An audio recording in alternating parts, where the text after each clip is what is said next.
when you chose a number, I know you've chosen a few over the course of your career. What came into mind? Was it just a number? Did it mean anything to you, each one of them, or what? Well, growing up in Kingston, I played defense and I wore number 4, just like Bobby wore, Doug Gilmour. So, Yeah. and then when I moved to forward, I wore number 9 in junior, and then 18 in St. Louis. I didn't really have a choice. They just gave me that number. Then Perry Turnbull's traded, and I took over number 9. Got traded to Calgary. Some guy with a mustache, bushy mustache, had number 9. Yeah. Tim Hunter had 19. Well, I wasn't going to get that one. And then Joel Otto, 29. And that's more of a goalie's number to me. So I went to 39. So when I got traded from, I pretty much, I knew I was going to be traded. I didn't know when, at what point in time. Hold on. You knew you were going to be traded. You went in and asked for a trade.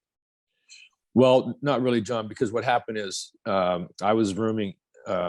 Tim Sweeney and I are roommates we're in San Francisco playing at the Cow Palace. And believe it or not, my joining room was with Doug Risebrough.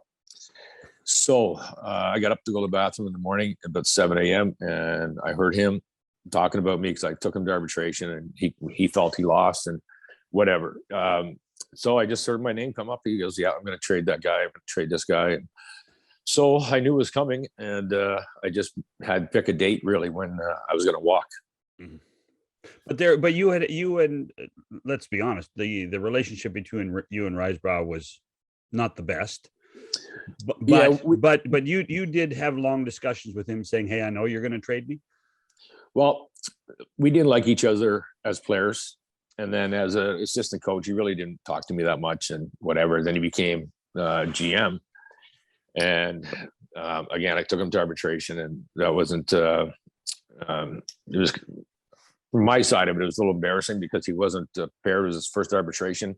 My agent, Larry Kelly, was obviously a lawyer, just stood up there and read about 200 things. We had affidavits from other players that you're allowed to do at that time. And again, it's just, he played me a lot. I can say that sometimes he wanted me to play more like he did, in a sense that more physical than like the offensive side of the game. So again, New Year's Eve happened, and I told the team, we had a team party, and I said, guys, I'm going to go play with Hockey Canada. It's in Calgary until I get traded. And the next day I walked in to see Mr. Risebrough, and I packed my equipment up and told him I was going to go to Team Canada. And he says, well, if you walk today, you're going to be traded. And 24 hours later, 10 players. Wow. I'd never heard the Hockey Canada part. I'll be honest. I had never heard that part about you going to play. So that would have been preparing for the 92 Olympics. Is that right? Well, I wouldn't even say that, John. It was more that it was right there, right? So I could continue my conditioning and all that. And I knew I was going to be traded, but I didn't know, I thought maybe it's probably going to take a week, not 24 hours. So it was a nice surprise when I found out that I was going to Toronto, because I know the other team was Hartford, and who knows what would have happened there. Well, yeah. So when it was never a concept to go and play for Hockey Canada on a long-term basis. That was never the plan. No, that was just a thing for me to be in Calgary and train and get ready for when I'm going to get moved. So again, this had to be in the works, guys. But, you just don't do a trade in 24 hours. So I'm sure, Cliff Fletcher knew the players he was getting. And then, whoever they felt that they wanted in the trade, they got. So you were happy to go to Toronto, essentially, but you'd have probably been happy to go almost anywhere other than be in Calgary with Risebrough, right?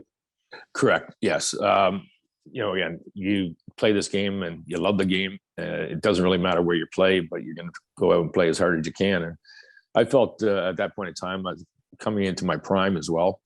And I was just, we had a good hockey club in Calgary. It's a shame that it was dismantled.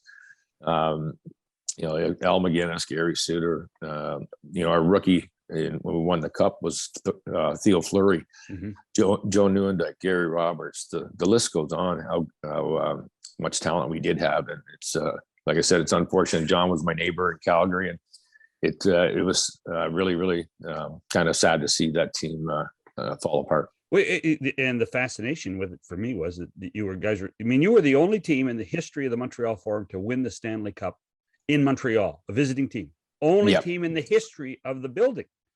That's how, and there was something special there, but it's hard to, living in Toronto, and we all live in Toronto now. Every once in a while, I have to remind people when your name comes up. I said, well, he was a Calgary Flame. Yeah, yeah. he played pretty well in Calgary. I just actually went to a little charity in Lloydminster, and it was Oilers against the Flames. So I did. I guess I might have played about 15 minutes, and then I don't play anymore, so I just hung them up. But it was nice to see some of the guys, Colin Patterson, Jamie McCowan, Dana Merzen, etc. So it was great.